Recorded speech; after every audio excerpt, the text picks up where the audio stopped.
All right, everybody, I am back.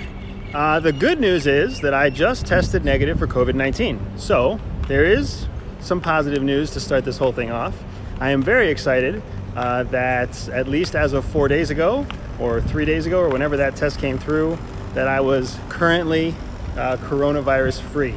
Unfortunately, it doesn't really do anything to tell me what I look like now, what my status is like now, especially not after going into the clinic, because I had to leave the house to go to the clinic and then wait in a waiting room. And, obviously everybody else that's at a medical facility is there for some reason. So who knows? But either way, the good news is I can start moving forward with knowing that I have at least a receipt that says that I am currently coronavirus negative. And if I'm negative, then the chances are the rest of the people in the family are negative because I was the one that was outside the most. All right, so what's next? Next, we have to pick where we're going to go. So we started looking at a number of countries. This is where it's hugely beneficial to be an American citizen because American citizens have complimentary visa-free access to countries all over the world and long visa access, not like 7 days or 5 days. There are many, many countries where American citizens have 14, 30, 60, 90, 180 complimentary days.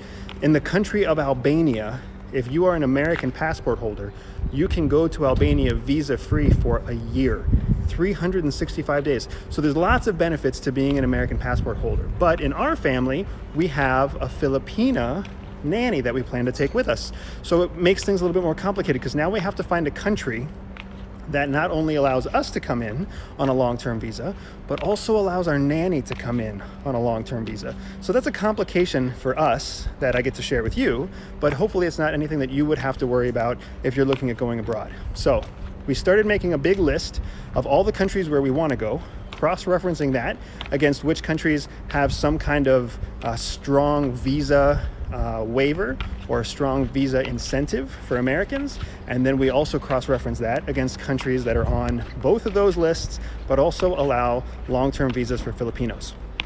So with all that said and done, we made a list of four countries that fit all of those profiles. Albania fits that profile. Morocco fits that profile. Georgia, the country of Georgia fits that profile. The country of Armenia fits that profile. And the country of Costa Rica fits that profile. Every other country that we found in the world really didn't fit a long-term visa profile for both Americans and Filipinos, and also did not have open borders that was letting anyone come in. Of note, Georgia and Armenia are both willing to let people in because if they're traveling out of the UAE, but will not let people in if they're traveling from the United States. So the fact that we're American citizens coming from the UAE makes us a really good fit for the Caucasus. But if we were American citizens coming from the United States, it would be a completely different story. And that's because of their own state of emergency, their own requirements, their own laws there regarding coronavirus. So all of that to say that we are now officially coronavirus free. We have a list of 4 countries that theoretically we should be able to get into as a family with few or no hurdles. And in each of those countries, we have to kind of now look at what is the cost benefit for each of those countries. What's it look like for school? What's it look like for doing our own business, internet, et cetera, et cetera. But that is for a different video on a different day.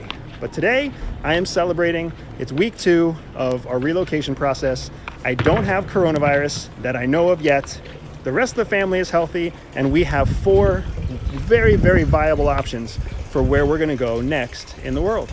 All right, everyone, take care.